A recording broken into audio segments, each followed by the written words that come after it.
আল্লাহ বাংলাদেশের স্বাধীনতা সার্বভৌমত্বকে আপনি হেফাজত করেন। ইনকিলাব মঞ্চের মুখপাত্র শরীফ ওসমান হাদী মারা গেছেন।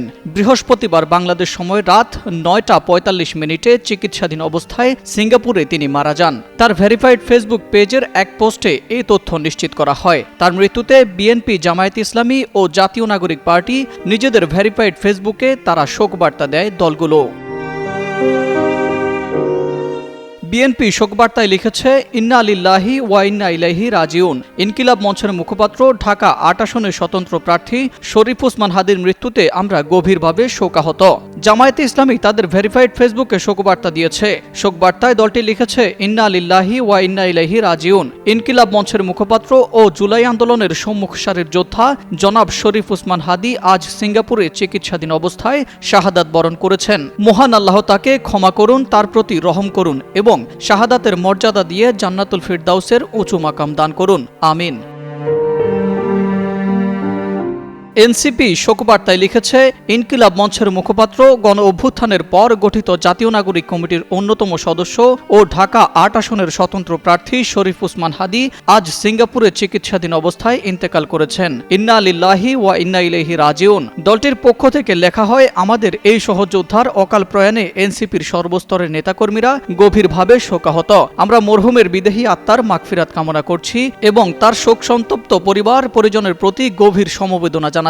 এছাড়া ওসমান হাদীর মৃত্যুতে শোক জানিয়েছেন চরমোনাই পীর মুফতি সৈয়দ রেজাউল করিম। তিনি বলেন, আমি ওসমান হাদীর শোকাহত পরিবার, স্বজন, সহকর্মী, বন্ধু সহ শোকাহত জনতার সঙ্গে সহমর্মিতা প্রকাশ করছি। তার রুহের মাগফিরাত কামনা করে জান্নাতে তার উঁচু মাকামের জন্য দোয়া করছি। ওসমান হাদীর অসমাপ্ত স্বপ্ন ও সংগ্রামকে এগিয়ে নেয়ার দৃঢ় প্রত্যয় ব্যক্ত করছি।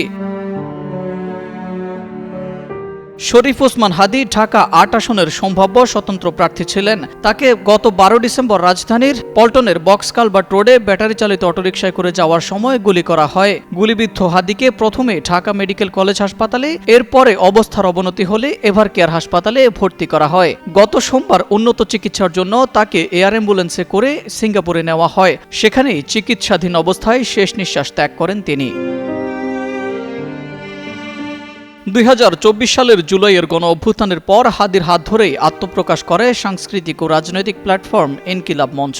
সংগঠনটির ঘোষিত লক্ষ্য সব ধরনের আধিপত্যবাদের বিরোধিতা, স্বাধীনতা ও সার্বভৌমত্ব রক্ষা ও ইনসাফভিত্তিক রাষ্ট্র গঠন। খুব দ্রুতই এই প্ল্যাটফর্ম তাকে পরিচিত করে তোলে একটি প্রভাবশালী কণ্ঠ হিসেবে। এই অবস্থান তাকে যেমন সমর্থন দিয়েছে, তেমনই তৈরি করেছে শত্রুরও।